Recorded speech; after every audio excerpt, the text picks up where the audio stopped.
नमस्कार, मैं हूं आपके साथ प्रिया पांडे और आप देख रहे हैं राष्ट्रीय समाचार। पहले एक नजर हेडलाइंस पर। निशिकांत दुबे का बड़ा हमला, राहुल गांधी पर साधा निशाना, लोकतंत्र और राष्ट्रहित पर कांग्रेस को घेरा, देश तोड़ने की साजिश का लगाया आरोप। सुधांशु त्रिवेदी का दावा, विश्व एआई शिखर सम्मेलन से बढ़ा भारत का वैश्विक गौरव, पीएम नरेंद्र मोदी के नेतृत्व को बताया सफलता की कुंजी। गिरिराज सिंह का बड़ा बयान, द कश्मीर फाइल्स 2 के विरोध पर साधा निशाना, एआईएमआईएम के नेता पर भी प्रतिक्रिया। आनंदीबेन पटेल का सूरत में बड़ा संदेश, पार्टीवाद से ऊपर उठे, समाज सेवा जाति नहीं मानवता के नाम पर हो।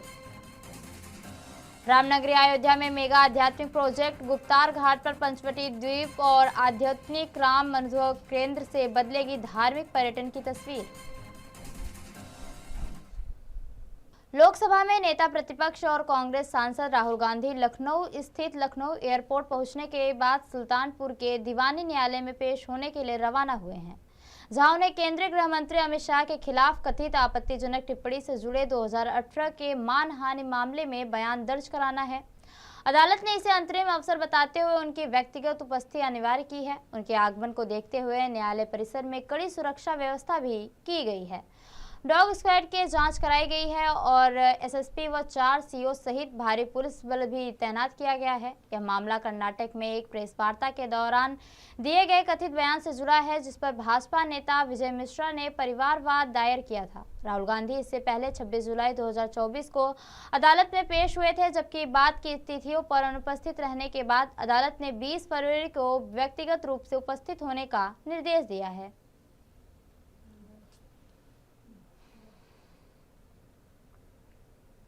भाजपा सांसद निशिकांत दुबे ने कांग्रेस सांसद और लोकसभा नेता प्रतिपक्ष राहुल गांधी के खिलाफ सब्सटेंटिव मोशन पर कहा, हम किसी के पीछे नहीं पड़े हैं। कांग्रेस ने अपने कार्यकाल में समय समय पर सांसदों को संसद से निकाला, केवल राष्ट्रपति के अभिभाषण में हंगामा करने पर भी निकाल दिया गया। आप सोरेस फाउंडेशन और फोर्ड फाउंडेशन यूएसएड के साथ मिलकर देश के टुकड़े करना चाहते हैं। आज यदि चीन की समस्या होती तो क्या वे भाजपा लेकर आई है? जमीनी कब्जा आपने करवाया और आपने हमारे कश्मीर के कुछ हिस्से को पाकिस्तान को दे दिया। आप चुनाव आयोग पर सवाल करते हैं, क्या बैलेट लूटे नहीं जाते थे? आज ईवीएम है तो कम से कम बूथ की लूट बंद हो गई है। यदि पूरे चुनाव पर आप सवाल करेंगे तो आप लोकतंत्र के ऊपर सवाल करेंगे। अग्निवीर के तहत यदि 5 साल बच्चों को सेना प्रशिक्षण हो जाएगा तो इसमें क्या गलत है? प्रधानमंत्री को दुनिया के 50 देशों ने अपना सर्वोच्च पुरस्कार दिया है। दुनिया की कई बैठक नहीं है जो आज भारत के बिना हो रही है। भारत आज चौथी से तीसरी सबसे बड़ी अर्थव्यवस्था की ओर बढ़ रहा है।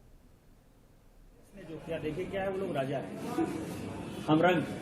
तो हमारा काम है राजा का सेवा करना। हम रोज राजा की सेवा कर राजा के बारे में बता रहे हैं। कांग्रेस ने समय समय पर सांसदों को केवल राष्ट्रपति के अभिभाषण में किसी ने यदि हंगामा कर दिया तो उसके लिए भी निकाल दिया। 1963 सुब्रमण्यम स्वामी को निकाल दिया, मुदगल को निकाल दिया, हमने महुआ मैत्रा को निकाल दिया, साक्षी महाराज निकल गए, छत्रपाल लोधी निकल गए, एक आदमी नहीं है, सुरेश चंदेल निकल गए। मतलब मैं आपको सैकड़ों उदाहरण दे रहा हूं। तो रोपा पेड़ बबूल का आम कहां से हो?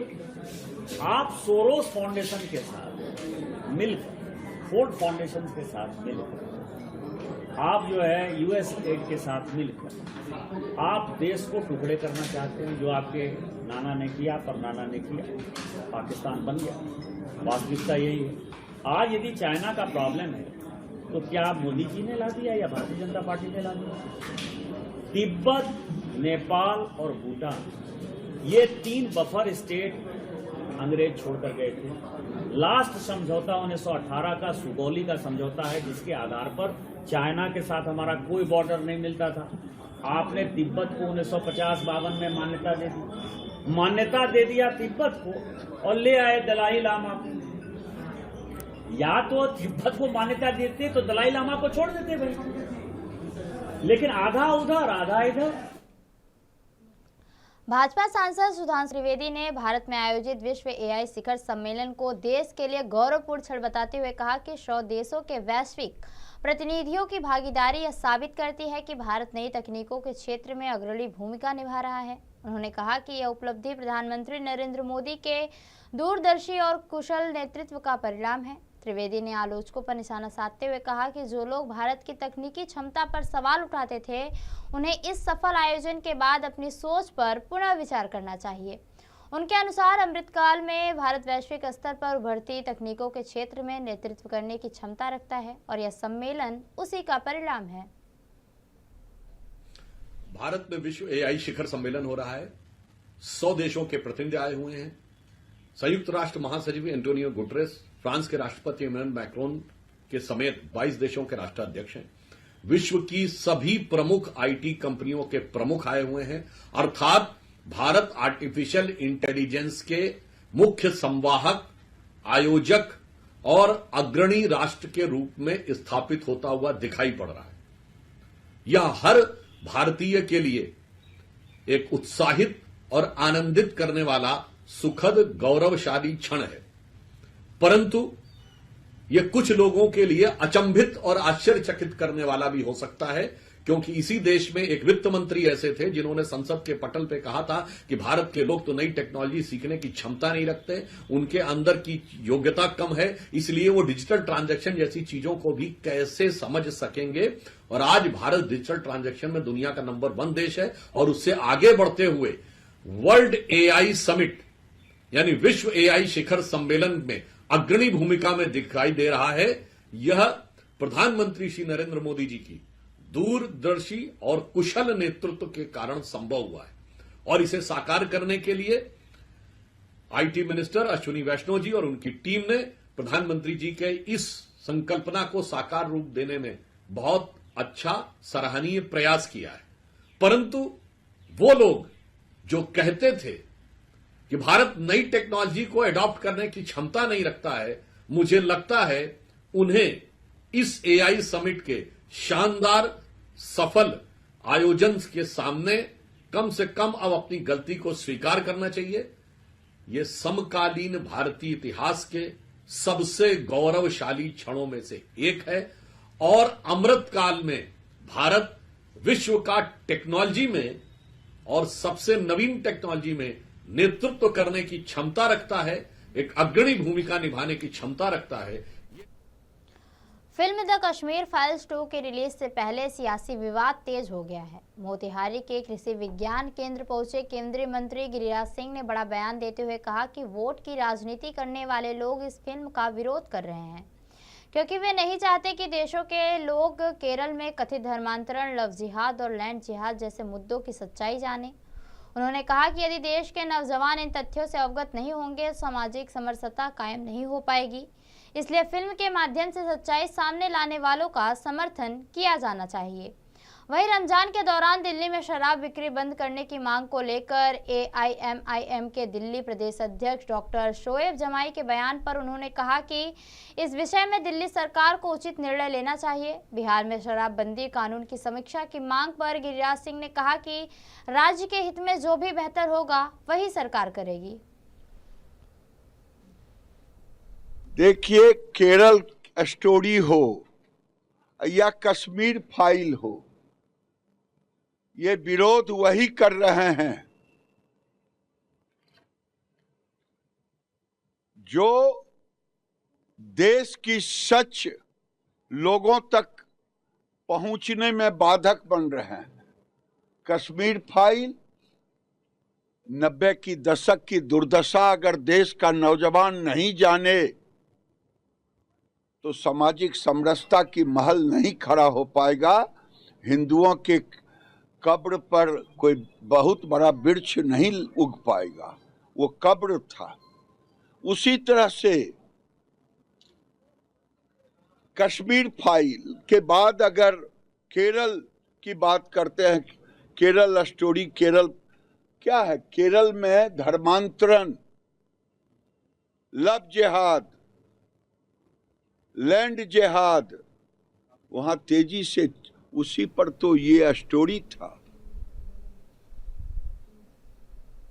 आनंदीबेन पटेल ने सूरत में आयोजित क्राफ्ट रोड कार्यक्रम के दौरान समाज में बढ़ रहे पाटीदारवाद और लेउआ कड़वा विभाजन पर खुलकर चिंता जताई। उन्होंने कहा कि समाज को जातिगत सीमाओं से ऊपर उठकर भारतीय होने पर गर्व होना चाहिए और सच्चा नेतृत्व वही है जो पूरे समाज को साथ लेकर चले। अपनी बेटी अनार पटेल को मंच से सीख देते हुए उन्होंने कहा कि संस्था का कार्य केवल एक जाति तक सीमित ना रहे, बल्कि जरूरतमंद हर वर्ग की मदद होनी चाहिए। शिक्षा को सबसे बड़ा दान बताते हुए उन्होंने संपन्न परिवारों से गरीब और मेधावी छात्रों को, विशेषकर बेटियों की पढ़ाई का जिम्मा उठाने की अपील भी की। आनंदीबेन ने यह भी बताया कि वे स्वयं कई बच्चों की फीस गुप्त रूप से भरती हैं, क्योंकि सच्ची सेवा वही है जिसमें देने वाले का नाम प्रकट ना हो। कार्यक्रम में सामाजिक एकता और व्यापक नेतृत्व का संदेश देकर चर्चा का केंद्र बन गया। धीरे धीरे धीरे करके नीचे उतर रहे हैं। हम तो लेवा पटेल का नेतृत्व करेंगे, हम तो कड़वा पटेल का नेतृत्व करेंगे। मैं भी पटेल हूं, लेकिन मैं पटेलवाद नहीं है मेरे पास। हम धीरे धीरे धीरे करके नीचे उतर रहे हैं। हम तो लेवा पटेल का नेतृत्व करेंगे, हम तो कड़वा पटेल का नेतृत्व करेंगे। मैं भी पटेल हूं, लेकिन मैं पटेलवाद नहीं है मेरे पास। हम धीरे धीरे धीरे करके नीचे उतर रहे हैं। हम तो लेवा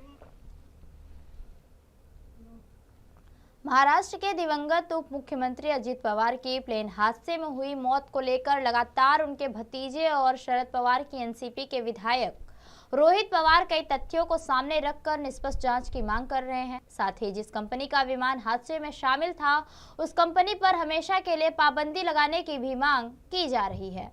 अब रोहित पवार के बाद अजित दादा पवार के बेटे जय पवार भी इस तरह की मांग करते हुए नजर आ रहे हैं। जय पवार ने इस मामले में अपने सोशल मीडिया प्लेटफॉर्म पर पोस्ट कर विमान हादसे की पारदर्शी जांच और सच्चाई सामने लाने की मांग उठाई है। जय पवार ने अपने सोशल अकाउंट पर लिखा कि जो भी मांग है उनकी, वो पारदर्शी जांच होनी चाहिए।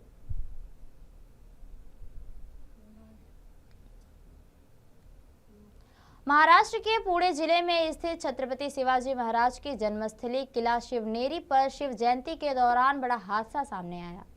इस वर्ष शिव जयंती के अवसर पर किले में भारी भीड़ उमड़ पड़ी, जिसके चलते भगदड़ जैसी स्थिति बन गई और महिलाओं व छोटे बच्चों सहित कई लोग घायल हो गए। जानकारी के मुताबिक राज्य भर में शिव ज्योति लेकर पहुंचे युवक, विभिन्न संगठनों के कार्यकर्ताओं और बड़ी संख्या में दर्शन के लिए आए श्रद्धालुओं के कारण किला परिसर रात से ही खचाखच भरा हुआ था।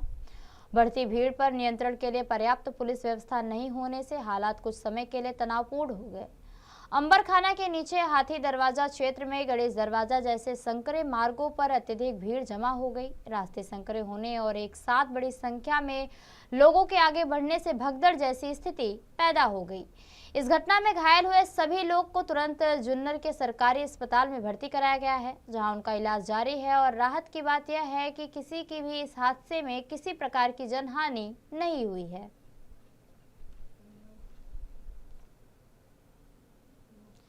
किदवई नगर थाना क्षेत्र में शिक्षा के नाम पर चल रहे बड़े फर्जीवाड़े पुलिस ने भंडाफोड़ करते हुए 4 आरोपियों को गिरफ्तार किया है, जबकि करीब 5 अन्य आरोपी फरार हैं।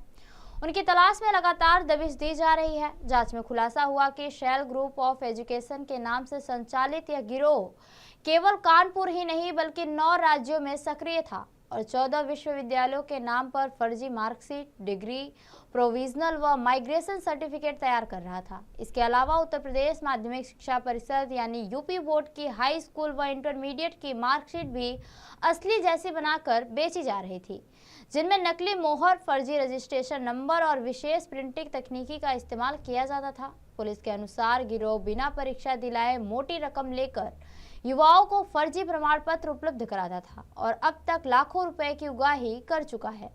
जिन लोगों को ये फर्जी दस्तावेज जारी किए गए उनकी भी सूची तैयार कर जांच शुरू कर दी गई है और गिरफ्तार आरोपियों से पूछताछ भी जारी है। संगठित गिरोह जो फर्जी मार्कशीट, सर्टिफिकेट, माइग्रेशन सर्टिफिकेट और अंक तालिकाओं का जो छपवाता था, उसका पर्दाफाश हुआ है।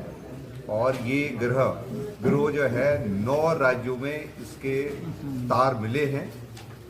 14 यूनिवर्सिटीज जो देश के विभिन्न राज्यों में जो कुछ यूनिवर्सिटीज हैं जिनसे इनके संपर्क थे, 14 यूनिवर्सिटियों के इन पे प्रपत्र प्राप्त हुए हैं। इनमें जो सरगना है सैलेंट, उस सहित 4 लोगों को पकड़ा जा चुका है। 5 लोगों को पकड़ा जाना बाकी है और इनके पास से 900 से ज़्यादा मार्कशीट, सर्टिफिकेट और माइग्रेशन सर्टिफिकेट, प्रोविजनल सर्टिफिकेट बरामद हुए हैं। इनके यहाँ पर एक सेल ग्रुप ऑफ एजुकेशन एक इंस्टीट्यूशन का ऑफिस खोला हुआ था और उसमें विभिन्न विश्वविद्यालयों से इनका संपर्क था और वहाँ से ये मार्कशीट बनाने का जो बिना एग्ज़ाम में बैठे हुए, बिना किसी फॉर्मेलिटी के उन लोगों को पैसे लेकर के प्रपत्र जो सर्टिफिकेट इशू करते थे। इनके पास से इनकी काफ़ी प्रॉपर्टीज़ भी बरामद रिकवर आइडेंटिफाई हुई हैं। जो शैलेंद्र है इसकी कम से कम इसकी 6 प्रॉपर्टी हम लोगों ने आइडेंटिफाई करी हैं। 2 व्हीकल इनके पास से बरामद हुए हैं और इनका खास करके इनका नेटवर्क आंध्र प्रदेश, बिहार, झारखंड, उत्तर प्रदेश, राजस्थान, दिल्ली, इन राज्यों और झारखंड, छत्तीसगढ़, मध्य प्रदेश में इनका नेटवर्क है और वहाँ यूनिवर्सिटी के लोगों से, बाबू लोगों से इनका संपर्क था और वहाँ जिन लोगों को यहाँ पर डिग्री की ज़रूरत पड़ती थी उनसे ये संपर्क 1-on-1 संपर्क करते थे और इनकी फीस निश्चित कर रखी थी। जैसे डी फार्मा या B.Tech की 2.5 लाख रुपया, LLB की 1.5 लाख रुपया और हाई स्कूल इंटरमीडिएट की मार्कशीट की 50 से 70-75 हज़ार रुपये तक इनकी व्यक्ति की जो उसकी हैसियत है उसके आधार पर ये चार्ज करते थे। वेस्ट डिस्ट्रिक्ट स्पेशल स्टाफ ने अवैध हथियार के साथ एक शातिर अपराधी को गिरफ्तार किया है। डीसीपी वेस्ट डिस्ट्रिक्ट शरद भास्कर दारडे के मुताबिक अभियान के तहत आरोपियों के कब्जे से एक देशी पिस्टल और एक जिंदा कारतूस बरामद किया गया है। इस कार्रवाई का नेतृत्व इंस्पेक्टर राजेश कुमार मौर्य के नेतृत्व में एएसआई विनोद, एएसआई मनोज त्यागी और एएसआई उमेश और हेड कांस्टेबल दीपक और कांस्टेबल दिनेश की टीम ने किया, जबकि निगरानी एसीपी ऑपरेशंस विजय ने की। टीम ने गुप्त सूत्रों और तकनीकी निगरानी के आधार पर ख्याला स्थित नाला रोड पर जाल बिछाया और मुखबिर के इशारे पर संदिग्ध को रोककर तलाशी ली। गिरफ्तार आरोपी की पहचान आकाश सहगल उर्फ मोनू के रूप में हुई है। आरोपी के खिलाफ थाना ख्याला में आर्म्स एक्ट की धाराओं के तहत मामला दर्ज किया गया है।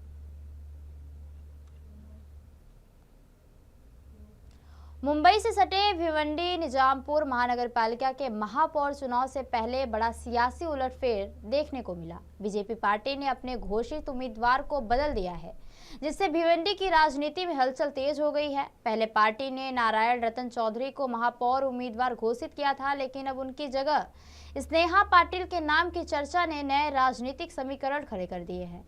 बताया जा रहा है कि नारायण चौधरी ने बागी रुख अपनाते हुए अलग गुट बना लिया है और कांग्रेस के साथ सेक्युलर फ्रंट में शामिल होने की दिशा में कदम बढ़ाए हैं। वहीं शिवसेना के शिंदे गुट ने इसे बीजेपी की रणनीति बताते हुए गंभीर आरोप लगाए। इस पूरे घटनाक्रम के बीच भिवंडी की राजनीति में समीकरण तेजी से बदल रहे हैं और अब उसकी सबकी नजर नारायण चौधरी के अगले कदम पर टिकी हुई है। महाराष्ट्र के भिवंडी महापौर चुनाव से ठीक पहले बीजेपी की ओर से उम्मीदवार बदलने की खबर राजनीतिक हलकों में हलचल मचा दी है। पहले नारायण रतन चौधरी को पार्टी का आधिकारिक उम्मीदवार घोषित किया गया था, मगर अब स्नेहा पाटिल के नाम का पत्र जारी होने की चर्चा है। बताया ये जा रहा है कि नारायण चौधरी ने पार्टी से अलग रुख अपनाते हुए कांग्रेस समर्थित सेक्युलर फ्रंट से बातचीत शुरू कर दी, जिससे चुनावी समीकरण पूरी तरह बदल सकते हैं।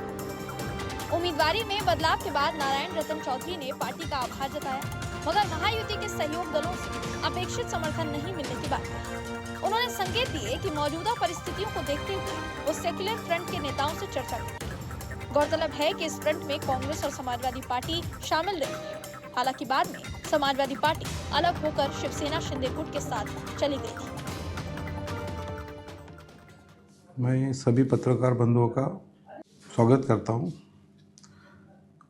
आज आपको इसलिए इस दर बुलाया कि भारतीय जनता पार्टी ने मुझे नगर सेवक बनाया। उन्होंने मेरे को महापौर का कैंडिडेट भी बनाया। मैं भारतीय जनता पार्टी का शुक्रगुजार हूँ कि उन्होंने इतना बड़ा मेरे को सम्मान दिया। मैंने पूरी कोशिश की कि सहयोगी पार्टी को लेकर मैं ये गठबंधन की सरकार लेके महापौर बनूं, मगर मेरी सहयोगी पार्टी ने मुझे कोई भी मदद नहीं की। मैं आज 10 दिन से मेरा कैंप लगा के बैठा हूँ।